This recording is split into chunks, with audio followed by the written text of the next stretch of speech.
참고인님이요. 예. 네. 이와 관련해서 좀 더 부연 설명해서 말씀을 하실 부분은 없습니까? 축구협회 제왕적 운영과 관련해서. 오늘 들으면서 다시 한번 좀 느끼는 거는 정몽규 회장 체제가 끝나는 게 맞구나라고 하는 걸 다시 한번 좀 느꼈습니다. 그러니까 뭐가 문제인지도 문제의식이 없죠. 공감 능력도 없습니다. 풀어나갈 능력도 없는 거죠.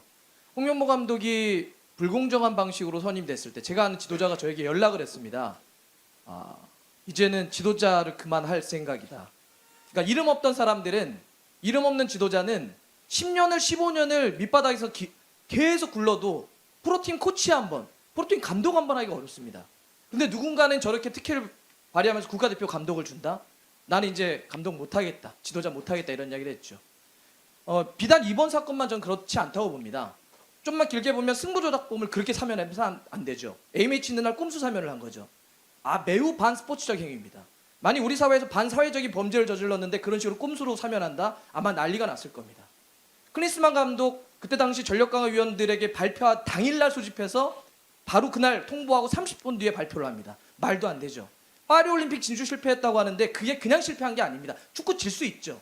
근데 그때 어떻게 했냐면 파리올림픽을 이끌어야 되는 황선홍 감독을 굳이 안 해도 되는 임시감독으로 겸임시킵니다. 많은 사람들이 그러면 안 된다고 했죠. 위험하다고. 하지만 그 판단을 못합니다. 결국은 파리올림픽 진출 실패했습니다. 또 홍명보 감독까지 이어지는 거죠. 저는 이런 무능력, 무원칙, 불공정은 하나의 어떤 사건이 아니라 지금 정몽규 회장 체제가 이어지는 한 계속 반복될 수밖에 없다. 그런 점에서 저는 뭐 팬들도 그러겠지, 많은 국민들도 이제는 끝나야 되지 않을까 다시 한번 재확인하는 것 같습니다.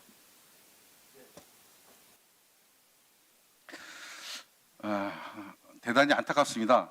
축구협회 지도부 회장님, 그리고 홍명 감독님, 이임생 기술이사님, 전혀 본인들의 잘못이 없다, 절차적으로 완벽했다라고 얘기하시는데, 저는 죄송합니다. 1분만 마지막 쓰겠습니다. 축구협회에서 행정을 관리하고 있는 축구협회가 이런 태도를 보이고 있다고 하면 그 반대의 목소리가 분명히 존재한다고 생각합니다.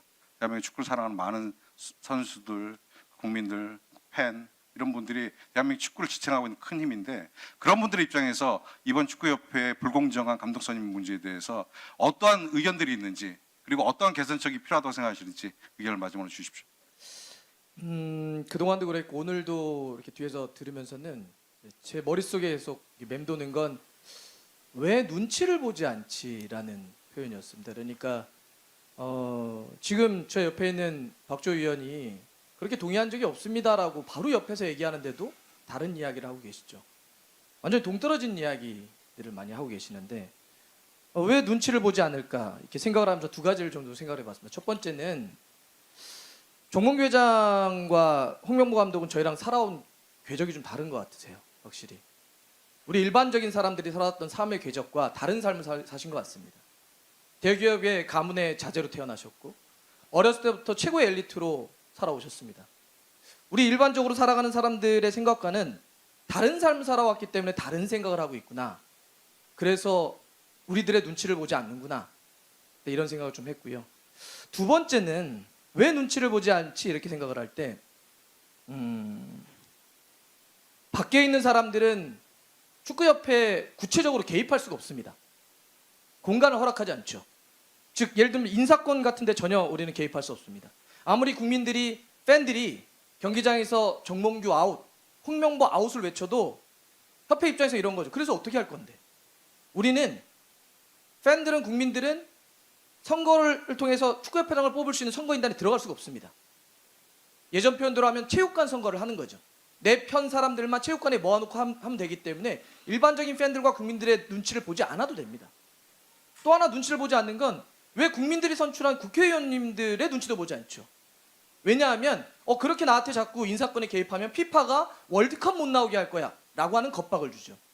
그러면 팬들의 눈치도 보지 않고 국민들이 선출한 국회의원분들의 눈치도 보지 않으면 어디 눈치를 보겠다는 겁니까? 그러니까 이렇게 눈치를 보지 않기 때문에 이 많은 문제들이 문제라고 느끼질 않는 거예요.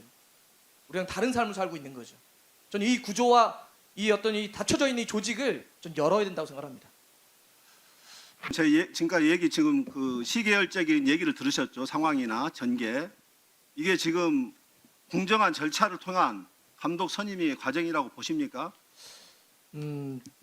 지금 홍명보 감독이 이야기했던 게 그냥 그 답인 것 같습니다. 그러니까 10차까지는 공정했는데 11차까지는 문제가 있었다. 그러니까 그 권한을 선택을 했던 이임생 이사의 그런 권한이 있었던 것 같지 않다. 문제가 있었다라고 얘기를 했지 않습니까? 홍명보 감독이 일주일 만에 이제 자기 의사를 틉니다. 그러니까 6월 30일 포항과 울산과의 경기 포항 원정을 가서 기자들 앞에서 공식적으로 얘기를 하죠. 하지 않겠다. 울산 팬들에게도 이야기를 합니다. 근데 결과적으로는 그 일주일 사이에 바뀐 건데 일주일 사이에 무슨 일이 있었냐? 그 문제의 11차 회의가 있었던 거죠. 그러면 그 마지막에 분명히 절차에 문제가 홍명보 감독이 있었다라고 이야기를 했기 때문에 그러면 스스로가 그 감독 선임에 있어서의 어떤 정당성은 좀 이미 훼손된 것이 아닌가 저는 이렇게 생각을 합니다. 예, 우리